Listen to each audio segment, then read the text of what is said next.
வணக்கம் 90 சொல்யூஷன். இந்த வால்மோன் class set பார்த்திங்கன்னா மோல்டு டைப்பு.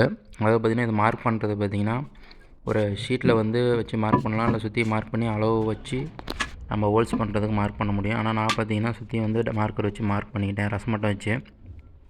அதுக்கப்புறம் பார்த்திங்கன்னா டேப்பில் அளவெடுத்து ஒரு கிளாஸ் செட் மாட்டுறதுனால நம்ம இந்த மெத்தட் நான் யூஸ் பண்ணுறேன். இதே பார்த்திங்கன்னா இதே மாதிரி கிளாஸ் செட் ஒரு 4-5 நீங்கள் மாட்டுற மாதிரி இருந்தால் ஒரு டைல் சட்டை எடுத்து அதை சுற்றி மார்க் பண்ணிவிட்டு கிளாஸ் செட்டுக்கு ஏற்ற மாதிரி மார்க் பண்ணி அதை சுற்றி கட் பண்ணிவிட்டு அந்த ஹோல்ஸை வந்து கரெக்டாக இதில் வந்து மார்க் பண்ணி ரவுண்ட் பண்ணிக்கலாம். நான் ரவுண்ட் பண்ணது பார்த்திங்கன்னா டைல்ஸ் கொஞ்சம் ஈரமாக இருந்ததுனால அந்த அட்டை டைல்ஸ் செட்டை அதனால் எனக்கு சரியாக வரல ரவுண்டு.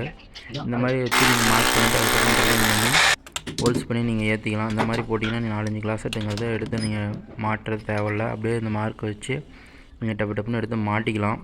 சீக்கிரமாக வேலை ஒர்க்கு முடியும். இதையும் நான் பார்த்தீங்கன்னா ஒரு வீடியோவில் தான் பார்த்து தெரிஞ்சுக்கிட்டேன். அதுக்கப்புறம் தான் இந்த மாதிரி மெத்தட் நானும் யூஸ் பண்ணி பார்த்தேன். இது நல்லாவே செட் ஆனிச்சு. அடுத்து பார்த்தீங்கன்னா போல்ட் நட்டு 3 இன்ச்சு வெளியே நீட்டிகிட்டு இருக்கிற மாதிரி தான் இருந்தது. அதுவும் சைடில் எல்என்கி வந்து சைடாக டைட் வைக்கிற மாதிரி மெத்தட் இது. இந்த கிளாஸ் செட்டில் நான் ஒயிட் சிமெண்ட் வச்சு ஃபுல்லாக பேக்கிங் பண்ணி விட்டு அடுத்து எல்என்கி வச்சுட்டு டைட் வச்சு விட்டேன்.